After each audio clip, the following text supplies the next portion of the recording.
Lorsque le guérisseur lui gâcha les yeux et le rendit aveugle, les méchants et les égarés s'écrièrent « L'imam Laye qui se disait prophète est devenu aveugle. Comment quelqu'un qui se dit envoyé de Dieu peut-il devenir aveugle ?»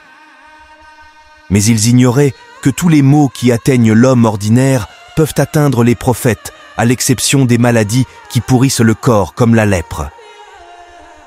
Ils ignoraient que l'envoyé de Dieu Chouaïbou a été aveugle, ainsi que l'envoyé de Dieu Yankoba, Jacob, qui devint aveugle à force de pleurer à cause de la disparition de son fils Youssoufa, Joseph. Le prophète Yahya, Jean, a été tué par son peuple. Le prophète Dargis a été tué par incinération dans un fossé incandescent, et d'autres subirent des sorts analogues. Ceux qui traitent de mensonges les paroles d'un prophète s'exposent à la faillite dans ce monde et dans l'autre. Ils ne savent pas que l'imamou disait « Je suis une décision de Dieu ». Comment quelqu'un qui ne croit pas en la souveraine décision de Dieu peut-il avoir une foi complète?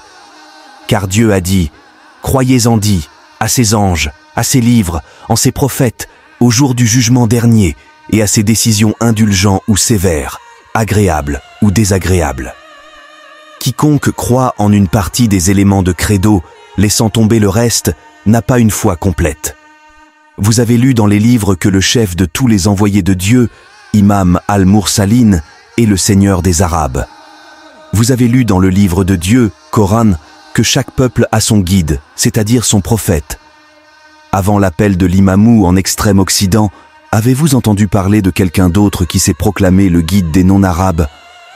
Or, le comportement de l'imamou Laye n'a jamais cessé d'être identique à celui de l'envoyé de Dieu Mohammed, PSL, dans les bonnes œuvres comme celles qui consistent à prononcer constamment les louanges de Dieu. On appela ses disciples et comme celles qui consistent à pratiquer soigneusement les 5 prières quotidiennes en faisant au préalable ses ablutions. Aucun des disciples, enfants ou adultes, hommes ou femmes, ne faisait la prière sans avoir fait ses ablutions.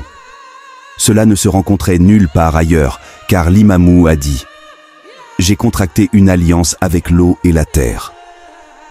Lui, dit-il, ne fait aucun mal à celui qui croit en moi et suit nos commandements. »